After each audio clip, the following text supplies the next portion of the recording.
Hey guys, welcome to my blog. मैं आ चुकी हूँ आपके साथ फिर एक न्यू वीडियो के साथ में, न्यू अपडेट के साथ में। जैसा भक्तों को कमेंट्स आता है, मैं उसी अपडेट के साथ में आपको वीडियो बना करके दे देती हूँ। तो कल हमारे भाई का एक कमेंट्स आया था कि मतलब आगामी जो पेशी का दरबार है, जिनका पर्चा बन चुका है, पुरानी पेशी का दरबार कब है धाम पर।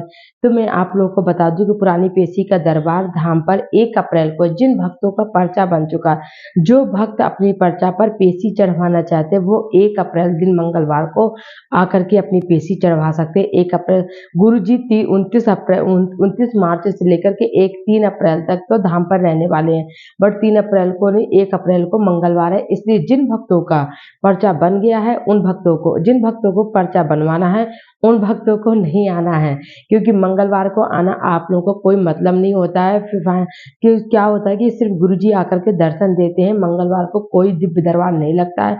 मैं आपको हमेशा बताती हूँ, इसमें साथ में जरूर ऐड कर देती हूँ, क्योंकि इसलिए जोड़ देती हूँ कि मंगलवार को मत आइए आप, क्योंकि मुझे पता है कि आपका आने का कोई मतलब नहीं। सिर्फ गुरुजी धाम पर रह करके और सिर्फ दर्शन देते हैं, और बाकी उस दिन पुरानी पेशी का जिनका पर्चा बन चुका होगा, जिनका इस तरह का पर्चा बन चुका होता, उनको ही सिर्फ अंदर जा करके जो दिव्य दरबार राम दरबार है, हॉल है, उसके अंदर जाकर के पेशी चढ़ाते हैं। सिर्फ आप लोग इतना ज़्यादा गर्मी पड़ने लगी है, तो आप लोग को अगर पर्चा बनवाना है तो मंगलवार और शनिवार छोड़ करके आया करिए। इसलिए मैं शॉर्ट में इसमें भी दे देती हूँ कि जरूरी नहीं कि आप मेरे पुरानी वीडियो जा करके देखो कि पेशी का दरबार कब लगता है और जिनका पर्चा बन चुका उनका दरबार कब लगता है। तो साथ में इसमें बता देती हूँ, मेरा थोड़ा सा वीडियो बड़ा होता है, बट जिनको ज़रूरत होगी वो देखेंगे, जिनको नहीं ज़रूरत होगी तो स्किप कर देंगे। तो गाइस ना, मैं आप लोग को यही बता सकती हूँ कि मंगलवार को आपको बिल्कुल नहीं आना है, पर्चा बनवाना है। तो अगर आपका पर्चा बना हुआ है तो सिर्फ मंगलवार को ही आना, अन्य दिन नहीं आना है, क्योंकि आपको दिव्य दरबार नहीं अटेंड करना है। आपको सिर्फ अपने पर्चे में पेशी चढ़वाना है, जो कि गुरुजी चढ़ाते हैं। तो आपको मंगलवार को आना है, बाकी दिन नहीं आना। बाकी दिन अन्य भक्तों को टाइम देना है जिनका पर्चा नहीं बना है। और मैं आपको बता दूं कि जो पर्चा बनवाने के लिए कोई भी 1 रुपए का खर्चा नहीं है।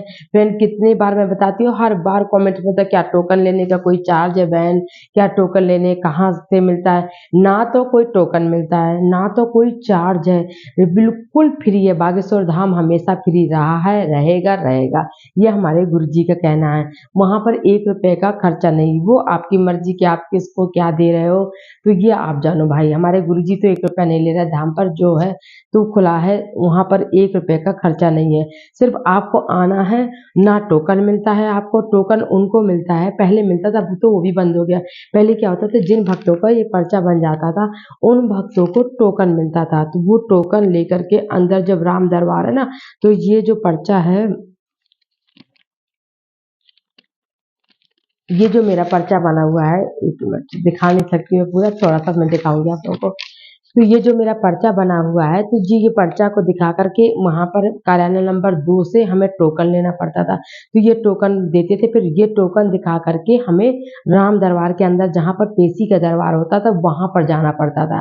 बाकी आप लोगों को पर्चा बनवाने के लिए कोई टोकन नहीं लेना है। सिर्फ राम दरबार के बाहर जो दिव्य दरबार लगता है, वहाँ पर आपको दिव्य दरबार सिर्फ अटेंड करना है। बस आपको इतना काम करना, आपको बैठ जाना है। जब गुरु जी आएंगे, दरबार लगाएंगे, उसमें से आपका नाम बोलेंगे, वही पर्चा बनना होता है। अब बोलोगी बहन नाम कैसे बोलेंगे, तो इसका कोई वो नहीं है कि नाम कैसे बोलेंगे, आपका नाम कैसे आएगा। ये सब ऊपर वाले की मेहरबानी है, सन्यासी बाबा की कृपा है, बागेश्वर धाम जी की कृपा है। इसमें ना हमारा, ना आपका, ना किसी का कोई रोल नहीं है। सिर्फ आपको एक काम करना कि आपको जा करके वहाँ बैठ जाना है। दिव्य दरबार चल रहा होता है, गुरु जी अपने आसन पर बैठते हैं, जा करके आपको वहाँ पर जा करके बैठ जाना है। आपका नाम लेकर के वहाँ पे गुरु जी बुला लेंगे। बस आपको इतना करना है कि आपको जब तक आपका प्रणाम नहीं आ जाता है, देखिए लाखों भक्त बैठते हैं, सिर्फ उनमें से 10-12 लोगों का नाम आता है, क्योंकि 2-3 घंटा का दिव्य दरबार लगता है, उसमें से 5-6 कभी 10-12 लोगों से ज़्यादा नाम नहीं आता है। तो वो उसमें से वो कौन से भक्त लकी हैं जो जिनका नाम आ जाता है, मुझे नहीं पता। आपको राम नाम का जप करते रहना, सीताराम करते रहना, सन्यासी बाबा का नाम लेते रहना है। बस दिव्य दरबार में बैठने के पहले जाकर के बागेश्वर बालाजी के दर्शन करने, वहाँ पर आपको अर्जी लगा देनी है कि गुरुजी आज हम आपके दरबार में आए और हम चाहते हैं कि हमारा पर्चा बन जाए। हमें पर्चे की बहुत ज़्यादा ज़रूरत है और हम इसलिए चाहते हैं कि हमारा पर्चा बन जाए। कुछ ऐसी कृपा करिए कि हमारा गुरुजी के यहाँ धाम पर पर्चा बन जाए। हो सकता है कि सन्यासी बाबा आपकी बात सुन लें और आपका पर्चा बनवा दें। पर्चा बनने के लिए कोई टोकन नहीं है, फ्री ऑफ कॉस्ट है, कुछ नहीं है। सिर्फ़ आपको आ कर के शनिवार और मंगलवार को आपको नहीं आना है, सिर्फ़ आपको आ कर के बैठ जाना है और गुरुजी ऊपर वाला चाहेगा, आपको कुल देवी देवता चाहेंगे तो आपका पर्चा बन जाएगा। इसके बाद 19 अप्रैल शनिवार को कोई मतलब कोई भी जो भूत प्रेत है ना, नकारात्मक ऊर्जा से रिलेटेड, उसका दरबार लगेगा।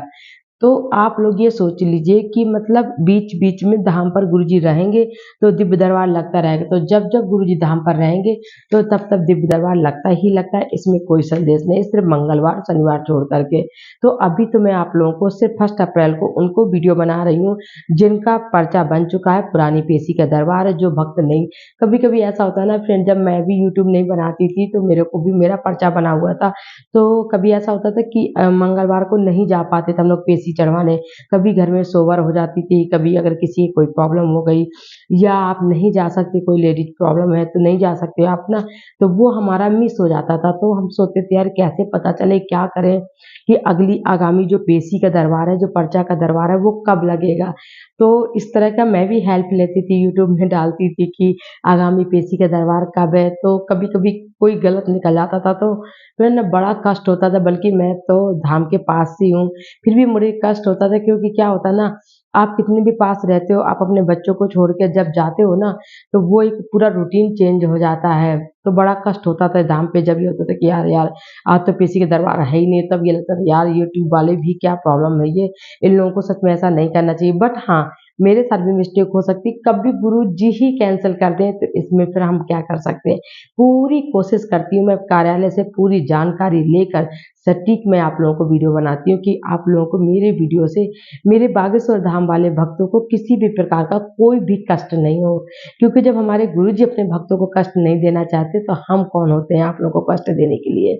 तो सिर्फ आज का वीडियो मेरा इसीलिए बनाया था कि 1 अप्रैल को जो पेशी है, जिन भक्त को पुराने नहीं आ पाए मंगलवार को, उनको नहीं पता है कि पेशी का दरबार कब लगना आगामी, तो बस मैंने आज का वीडियो इसलिए बनाया था कि जो 1 अप्रैल है तो उसको आपको पेशी का दरबार लगेगा। 19 अप्रैल को शनिवार को भूत प्रेत का दरबार लगेगा। तो जो भक्त हमारे भूत प्रेत से, नकारात्मक ऊर्जा से परेशान है, वो भक्त हमारे यहाँ पर आकर के अपनी झाड़ फूँक करवा सकते हैं, झाड़ा लगवा सकते हैं।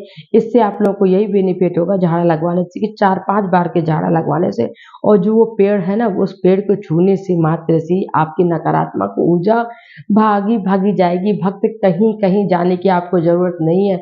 इधर-उधर जो भटक रहे हो ना आप पैसा दे के, कहीं जाने की ज़रूरत नहीं, किसी साधु संत के चक्कर में पड़ने के लायक नहीं है, जो 420 का ही कमा रहे हैं कि आपको ये पूजा कराना पड़ेगा, ये जप कराना पड़ेगा, लाखों का खर्चा बता देते हैं फिर ना। तो उन सब से बचने की अच्छा है कि आप बालाजी पे समर्पित हो जाओ, बालाजी पे अपनी व्यथा सुनाओ और बालाजी के पास आकर के अपने आप सब कुछ बोलो, आपका सब कुछ सही हो जाएगा। बस आप यकीन के साथ में, और थोड़ी-सी उनके नियम है वो आपको फॉलो करने पड़ेंगे, तो वो तो कोई और नहीं कर सकता, वो आपको फॉलो करने पड़ेंगे। जैसे कि आप प्याज लहसुन बंद करनी पड़ेगी, सेकंड नंबर पे पीना बंद करने पड़ेगा। तो भाई लेडीज़ तो नहीं पीती, जेंट्स पीते हैं। तो भाई जेंट्स आप लोग भी मान जाना, जिन जो लेडीज़ है वहाँ पर जाकर के अर्ज़ी लगाती है, तो प्लीज़ आप लोग भी उनका साथ देना, जिससे वो सक्सेस हो सके अपने काम में। तो बस आज का वीडियो मैं यहीं पर एंड करती हूँ। मेरा वीडियो ना फ्रेंड बड़ा हो जाता है थोड़ा-सा, बट मैं क्या करूँ, मुझे ऐसा लगता है कि मैं आप लोगों को इतना समझा दूँ कि आप लोगों को किसी भी प्रकार की कोई प्रॉब्लम आ ही नहीं। बस इसीलिए मैं थोड़ा-सा मेरा वीडियो इतना से इतना बड़ा हो जाता है समझाने के चक्कर में। क्योंकि मैं ये देखती हूँ ना कि यंग लोग हैं, उन्हें तो जल्दी समझ में आ जाता है। जो 60 ईयर के हैं ना, 50 हैं तो 40, उन माँ, बहनों, भाइयों और बाबा-दादी को नहीं समझ में आता है। वो अक्सर क्या होते हैं कि वीडियो देख-देख के समझते हैं कि क्या करना है, क्या करना है। इसलिए मैं उनको बहुत अच्छे से समझाती हूँ। और मैंने खुद देखा वहाँ पर धाम पर कि इसी एज के जो ना वहाँ पे बहुत ज़्यादा भटकते हैं। वो पूछते बेटा ऐसा हो गया क्या, बेटा ऐसा हो गया क्या, बेटा टोकन कहाँ मिलता है? मैं उन्हें क्या बताऊँ कि टोकन मिलता ही नहीं है अब।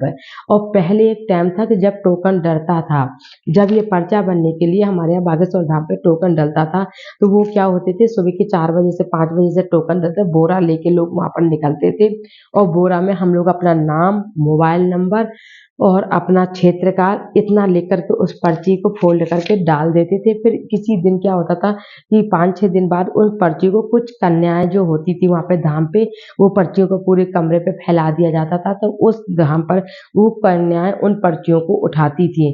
उसमें से जिसका नाम निकल आता था, उसका पर्चा बनना मान लिया जाता था। तो पहले ये होता था टोकन पड़ना, अब वो भी बंद हो गया है। तो भाई उनका नाम जब आ जाता था तो उनका जो फ़ोन नंबर लिखा होता था, उनको हमारी सेवादार थे जो होते थे ना, उनको इन्फॉर्म करते थे, उनको फ़ोन करते थे कि भाई इस दिन आप आ जाइए, आपका नाम आ गया है।